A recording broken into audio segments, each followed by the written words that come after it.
রায় আর অনির্বাণের বিয়ের কথা শুনে চমকে গেল সূর্য। হ্যাঁ বন্ধুরা, এমনটাই দেখা যাবে, তাই সম্পূর্ণ জানতে ভিডিওটিতে লাইক দেওয়া, চ্যানেলটি সাবস্ক্রাইব করে দেখতে থাকো। গল্পের শুরুতেই দেখা যাবে অনির্বাণ বাড়ি গেলে শর্মি খুব রেগে যায় আর বলতে থাকে, তুই এত কিছু করে আসলি আর এখন বলছিস আমাকে একটু ফোন করে জানাতে পারলি না? তখন অনির্বাণ বলে, দেখ শর্মি, আমি তো সব আশা ছেড়েই দিয়েছিলাম। তারপরে আমি মুম্বাই চলেই যেতাম, জানিস তো রাস্তায় না গাড়িটা খারাপ হয়ে গেল। তারপরে একটা গাড়িতে লিভ নিতে গেলাম, কিন্তু সেই গাড়িতে কাকে দেখলাম জানিস? রায়কে। তখন রায়কে দেখে তো আমি পুরো অবাক, ভাবলাম যে ভুল দেখছি, কারণ এখানে রায় কোথা থেকে আসবে, কিন্তু না, দেখলাম রায়ই এসেছে। তখন শর্মি বলে, দেখ মেয়েটাকে কত কষ্ট দিয়েছিস তুই, জানিস ভোর 5টার সময় এই বাড়িতে চলে এসেছিল, ভাগ্যিস ও এসেছিল।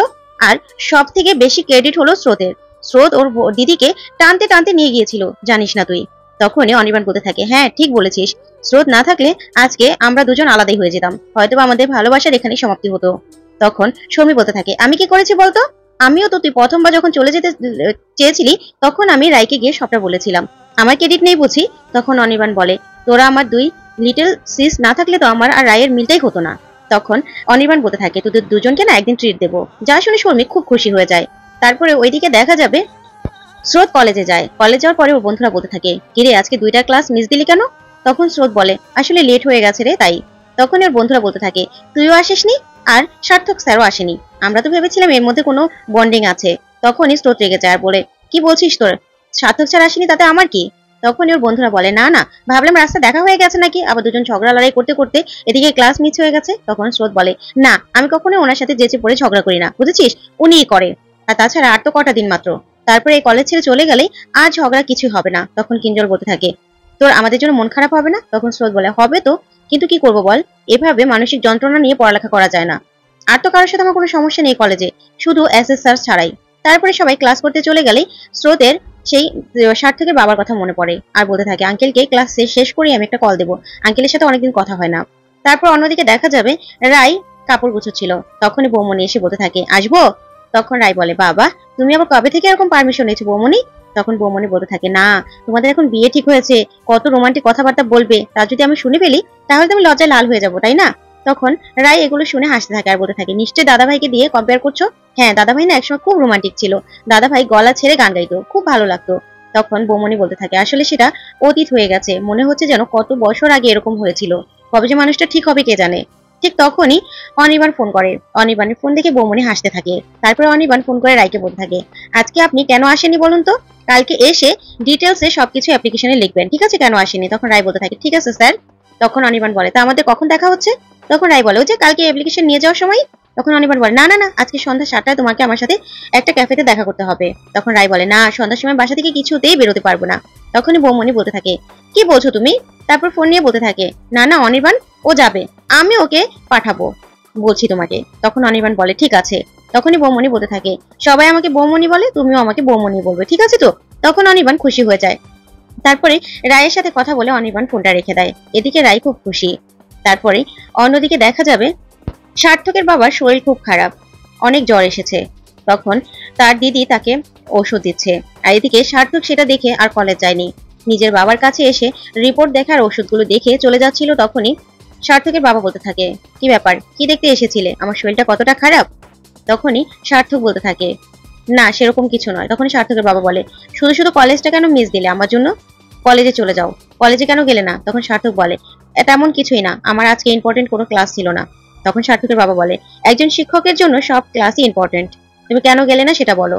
তারপর সার্থককে বলতে থাকে, জানো তো আর বেশি দিন আমার যন্ত্রণা তোমাকে সহ্য করতে হবে না, আমিও চলে যাব, তুমি তখন নিঃস্বাধীন হয়ে যাবে, তোমাকে আমার আর মুখটাও দেখতে হবে না। যা শুনে সার্থক খুব কষ্ট পায়। তারপরে ওখান থেকে বেরিয়ে চলে যায় চোখের জল মুছতে মুছতে। তারপরে দেখা যাবে স্রোত সার্থকের বাবাকে ফোন করলেই সার্থকের বাবা খুব খুশি হয়ে যায়। তারপরে স্রোতকে ফোনটা রিসিভ করলে স্রোত বলতে থাকে, আঙ্কেল আপনার কি শরীর ভালো না? তখনই সার্থকের বাবা বলতে থাকে, হ্যাঁ তুমি ধরে ফেলেছো, তোমার কাছে কি লুকোবো, কদিন ধরে শরীরটা ভালো যাচ্ছে না। তখন স্রোত বলে, ডাক্তার দেখাননি? তখন সার্থকের বাবা বলতে থাকে, হ্যাঁ হ্যাঁ ডাক্তার দেখিয়েছি তো, তাও ভালো লাগছে না, তুমি আজকে আসবে, তোমার সাথে কথা বলতে আমার খুব ভালো লাগে, আর তুমি আসলেও খুব ভালো লাগবে। তখন স্রোত বলে, আচ্ছা ঠিক আছে আঙ্কেল আমি আসবো। তখন সার্থকের বাবা বলতে থাকে, ক্লাস মিস করে কিন্তু একদম আসবে না, ঠিক আছে? ক্লাস শেষ করে তারপরে আসবে। তখন স্রোত বলে, ঠিক আছে আঙ্কেল, এই বলে ফোনটা রেখে দেয়। ওইদিকে দেখা যাবে অনির্বাণ সূর্যদের বাড়িতে যায়। তখন সূর্য দরজাটা খুলে যখন অনির্বাণকে দেখে চমকে যায় আর বলতে থাকে, কিরে তুই এখানে? তখন অনির্বাণ বলে, হ্যাঁ কেন, ভিতরে আসতে বলবি না? তখন সূর্য বলে, আয় আয় ভিতরে আয়। তখনই তখনই সূর্যের মা অনির্বাণকে দেখে খুব খুশি হয় আর বলে, এতদিনে আমাদের কথা মনে পড়লো? না, মুম্বাই থেকে আসার পর থেকে তো একবারও এখানে আসিসনি, তাই আর কি। তখনই অনির্বাণ বলে, কিরে সূর্য, ওই দিন রাতের ব্যাপারটা এখনো ভুলতে পারিসনি না? সেজন্য আমার কাছে এসে বসবি না? তখন সূর্য বলে, না না, ওরকম কোনো ব্যাপার নয়। তারপর সূর্য দূরে একটা সিটে বসলেই তখন অনির্বাণ বলতে থাকে, রাগটা মনে হয় এখনো কমেনি তাই না? তখন অনির্বাণ বলতে থাকে, সেই রাতের কথা অবশ্যই তোমরা শুনেছো সবাই, কারণ ডোরা বৌদি আর পিকলুদা তো এই নিয়ে আমার সাথে কথা বলতে গিয়েছিল, তাই বললাম আর কি। নিশ্চয়ই তোমরা সবাই জানো। তখনই অনির্বাণ বলতে থাকে, আঙ্কেল কোথায়? কাকাকে ডাকো, সবার সাথে আমার একটা জরুরি কথা আছে। তখনই অনির্বাণের মা অনির্বাণের বাবাকে ডাকতে গেলেই ডোরা বলতে থাকে, কি ব্যাপার অনির্বাণ, কি কথা গো, তুমি কি বিয়ে করছো নাকি? মনে হচ্ছে তো সুখবর। তখন অনির্বাণ মুচকে হাসি, কিছুই বলে না। তারপরে পিকলু বলতে থাকে, হ্যাঁ তাই তো মনে হচ্ছে। দেখ, বিয়েটা কোথায় করছিস? মুম্বাইতে না কলকাতাতে? কলকাতাতে হলেই ভালো হবে, আমরা না হই হই করে তোমার বিয়েটা কাটাবো। তখন অনির্বাণ কিছুই বলে না। তখন সূর্য বলে, আচ্ছা বিয়ে তো করছিস বুঝতে পারছি, তা কাকে বিয়ে করছিস? তখনও অনির্বাণ কিছুই বলে না। তখন সূর্যের মা এসে বলতে থাকে, কি ব্যাপার অনির্বাণ, এখন তো ডোরার কথা শুনে আমারও সেটাই মনে হচ্ছে। তখন অনির্বাণ হাসতে থাকে। ওইদিকে দেখা যাবে রায় মনে মনে ভাবতে থাকে, আমি কি বিয়েটার জন্য বেশি তাড়াহুড়ো করে ফেলছি? না না, আমার আর অনির্বাণের বিয়ের কথা শুনলে যদি সূর্য নীলুকে ডিভোর্স দিয়ে দেয় তাহলে কেমন হবে? নীলুর জীবনটা কি তাহলে শেষ হয়ে যাবে? কি করব আমি? না, সূর্যের সাথে এই ব্যাপারে একবার কথা বলতে হবে। সূর্য কি আমার সাথে কথা বলতে রাজি হবে? তারপরেও সূর্যের সাথে আমাকে নীলুর ব্যাপারে একবার কথা বলতেই হবে। নীলুর জীবনের ব্যাপার, ওকে তো বোঝাতে হবে, সবটা বলতে হবে। এই ভেবে রাই খুব কষ্ট পেতে থাকে আর বলতে থাকে, দাদা ভাইয়েরও আমার উপর রাগ করাটা স্বাভাবিক।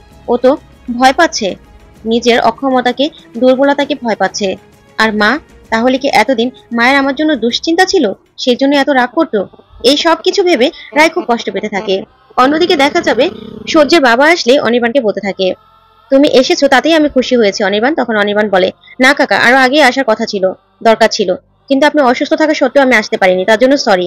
তখন সবাই মিলে সূর্যের মা বলতে থাকে, আচ্ছা অনির্বাণ, তুমি কোথায় বিয়ে করছো সেটাই তো বলছো না? তখন অনির্বাণ বলতে থাকে, আসলে আজকে বিয়ের সিদ্ধান্তটা আমি নিয়েছি, তাই ভাবলাম যে আপনাদের সাথে সব কথাটা শেয়ার করি আর আপনাদের সাথে পরামর্শও করি, যেন আপনাদের মধ্যে কোনো রকম কোনো ভুল বোঝাবুঝি না থাকে। যা শুনে ডোরা পুরো অবাক হয়ে যায় আর ডোরা বলতে থাকে, কি বলছো তুমি? তুমি বিয়ে করবে, তাতে ভুল বোঝাবুঝির কি আছে? কি বলতে চাও? তুমি কাকে বিয়ে করছো অনির্বাণ? তখন অনির্বাণ বলে, তোমরা তাকে সবাই চিনো, আমি রায়পূর্ণা মুখার্জিকে বিয়ে করছি। যা শুনে সবাই পুরো চমকে যায়, সূর্যও চমকে যায়। তখন ডোরা বলে, কি বলছো তুমি? তোমাকে আমি আর তোমার পিকলুদা গিয়ে বলে আসলাম তুমি মেয়েটা সম্পর্কে, খুব বড় ভুল করছো। তখন অনির্বাণ বলে, দেখো, তোমরা যতটা না চিনো তার থেকেও মনে হচ্ছে আমি বেশি চিনি রায়কে। রায়ের সরলতা আর রায়ের চরিত্র, সব দিক থেকে রায়কে আমার ভালো লাগছে, তাই রায়কে আমি বিয়ে করার সিদ্ধান্ত নিয়েছি। তাই আমি আমার সিদ্ধান্তে অটল। তখন এই কথা শুনে সূর্যের মা বলে ওঠে, তোমার মা বাবা জানে তুমি রায়কে বিয়ে করছো? সেটা জানে? আর রায়কে পছন্দ করেছে ওরা, নাকি তোমার একাই পছন্দ? তখন অনির্বাণ বলতে থাকে, দেখুন আন্টি, আমার পাস্ট আছে, সে পাস্ট জেনেও যেহেতু রাই আমাকে অ্যাকসেপ্ট করেছে, তাহলে ওর পাস্ট জেনেও আমি কেন ওকে অ্যাকসেপ্ট করবো না বলুন তো? আর ওকে আমি ভালোবাসি, তাই রাইকে আমি বিয়ে করব। আমার পাস্টে যা ঘটে গেছে গেছে, তাই আমি সেটা বর্তমানে আনতে চাই না। আর রায়ের পাস্টেও যা হয়েছে হয়েছে, সেটা আমি বর্তমানে আনতে চাই না। কিন্তু এ ব্যাপারে সূর্য কোনো কথাই বলে না অনির্বাণকে।